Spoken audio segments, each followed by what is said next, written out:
आपने ये लतीफ़ा सुन रखा होगा कि अगर 9/11 जैसा कोई वाक़या पाकिस्तान में होता तो पुलिस क्या करती। जवाब मिलता है वो डबल सवारी पर पाबंदी लगा देती।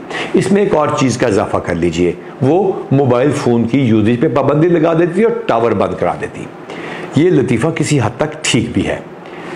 किसी भी दहशतगर्दी, लॉ एंड ऑर्डर सिचुएशन या किसी भी बुराई को रोकने के लिए कुछ प्रिवेंटिव मेजर्स ले लिए जाते हैं, लेकिन अब की दफ़ा मोबाइल फ़ोन को बंद ना करने का क्रेडिट या डबल सवारी पर पाबंदी ना लगाने का क्रेडिट सारा पुलिस की सीनियर लीडरशिप को या पुलिस के महकमों को जा रहा है, जो कि नाइंसाफ़ी है। आप लोगों का बहुत शुक्रिया इन ट्रेंड्स का, लेकिन असल में यह फैसला पंजाब के वज़ीर आला ने खुद किया था और उनकी मौजूदगी में मशवरे के साथ हुआ था, जिसमें चीफ सेक्रेटरी साहब का मशवरा और उसके साथ साथ तमाम इंटेलिजेंस एजेंसियों की इनपुट और उसके साथ साथ होम डिपार्टमेंट, रेंजर्स और बाकी तमाम पुलिस के एग्जीक्यूटिव और सीटीडी और स्पेशल ब्रांच के मशवरे शामिल थे।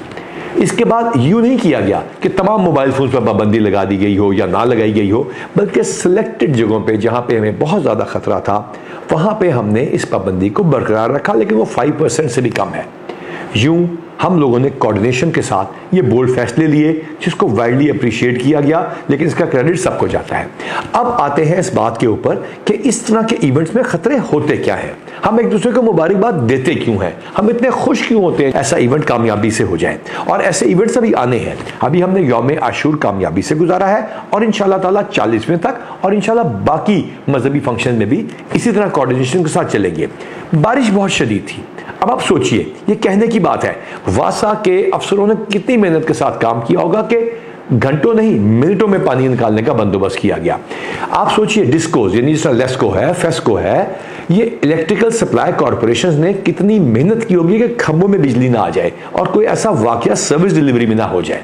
फिर आप ये देखिए कि सिविल डिफेंस के जवान पुलिस के जवानों के साथ किस तरह खड़े रहे, सॉलिड वेस्ट मैनेजमेंट के लोगों ने कितना काम किया, असिस्टेंट कमिश्नर और डिप्टी कमिश्नर ने अमन कमेटियों को कितना खूबसूरती से एक्टिवेट किया और उन लोगों ने अपना वक्त लगाकर, और ताजिर कम्युनिटी ने किस कदर कारोबार की हर साल की तरह कुर्बानी दी।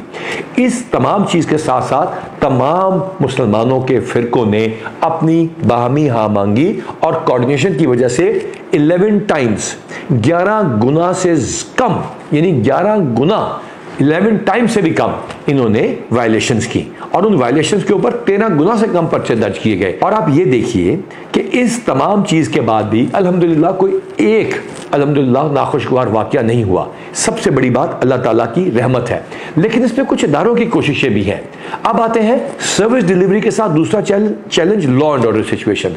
एग्जीक्यूटिव पुलिस यानी कि डीपीओज और डीसीज की आपस की कोऑर्डिनेशन, इसी तरह कमिश्नर्स और आरपीओज और ऊपर के लेवल पे, इस तमाम कोऑर्डिनेशन की वजह से ही मुमकिन हुआ आप लोगों के ताउन से। और पूरे पाकिस्तान में इसको सराहा गया और पूरी दुनिया के मुसलमान इस वजह से खुश हुए। अब आखिरी चैलेंज की तरफ आते हैं, टेररिज्म। स्पेशल ब्रांच हर मजलिस में न सिर्फ लॉ एंड ऑर्डर की रिपोर्ट करती थी, कुछ हजार बंदों के साथ 36,000 से ज्यादा मजालिस और 9,000 से ज्यादा जुलूस। न सिर्फ ये बताती थी बल्कि इनके जवान हमें ये भी साथ साथ बताते थे कि किस जगह लॉ एंड ऑर्डर खराब होने का चांस है, कहां फोर्स को खाना अच्छा नहीं मिल रहा, कहां मोटिवेशन लेवल कम है, कहां कोई शरारत कर रहा है। और counter terrorism department along with intelligence bureau and other intelligence agencies ने जो इंटेलिजेंस बेस्ड ऑपरेशन एडवांस में किए और सोशल मीडिया के ऊपर नजर रखी और उन तमाम फ्लैश पॉइंट्स को जो पिछले सालों के अभी पेंडिंग पड़े थे उनको रिजॉल्व कराने में मदद की। ये तमाम इदारे पुलिस के साथ खड़े थे। मुबारकबाद सबकी है, शाबाश सबको है, लेकिन पुलिस के वो अफसरान और जवान जो टारगेट हार्डनिंग में खड़े रहे। लोग बड़े एतराज कर रहे हैं कि 1,27,000 पुलिस लगा दी, अगर हमारे पास 12,70,000 होती है हम वो भी लगा देते। लेकिन इसके साथ साथ हमने टेक्नोलॉजी को इस्तेमाल किया। सेफ सिटीज के तमाम कैमरास को रूट्स के ऊपर रिपेयर किया गया और इस्तेमाल किया गया। प्राइवेट कैमरास का बंदोबस्त किया गया, इनकी आपस में कोऑर्डिनेशन की गई, फेशियल रिकग्निशन और आर्टिफिशियल इंटेलिजेंस और दीगर सॉफ्टवेयर को इस्तेमाल किया गया। ऐसा नहीं था कि सिर्फ शीशा पिलाई हुई दीवार ही बनी रही पुलिस, उनकी बहादुरी में कोई शक नहीं। दैट इज इन्फेंट्री, वो सबसे इंपॉर्टेंट किरदार अदा कर रही होती है। और मैं उन तमाम अपने हसीन नौजवान पुलिस अफसरान को और जवानों को शाबाश देता हूं, आपका शुक्रिया अदा करता हूं। मैंने 1 मिनट का ऑडियो मैसेज आपके लिए रिकॉर्ड करा दिया था। वो आपको मिल गया, आपका शुक्रिया, आपने उसको मुझे रिस्पॉन्ड भी किया, लेकिन ये आपका शुक्रिया अदा करने के लिए है इस चैलेंज के साथ कि खतरा अभी ख़त्म नहीं हुआ, हमने आगे इससे भी ज़्यादा मेहनत करनी है। पंजाब के अवाम अल्हम्दुलिल्लाह पुरअमन ज़िंदगी गुजार रहे हैं और मुझे यकीन है कि लोगों के ताउन से, अमन कमेटियों के ताउन से और तमाम इदारों के कोऑर्डिनेशन से अगले आने वाले तमाम दिन भी अल्लाह ताला की मेहरबानी से महफूज रहेंगे। अल्लाह ताला हम सबका हामी और नासिर होगा।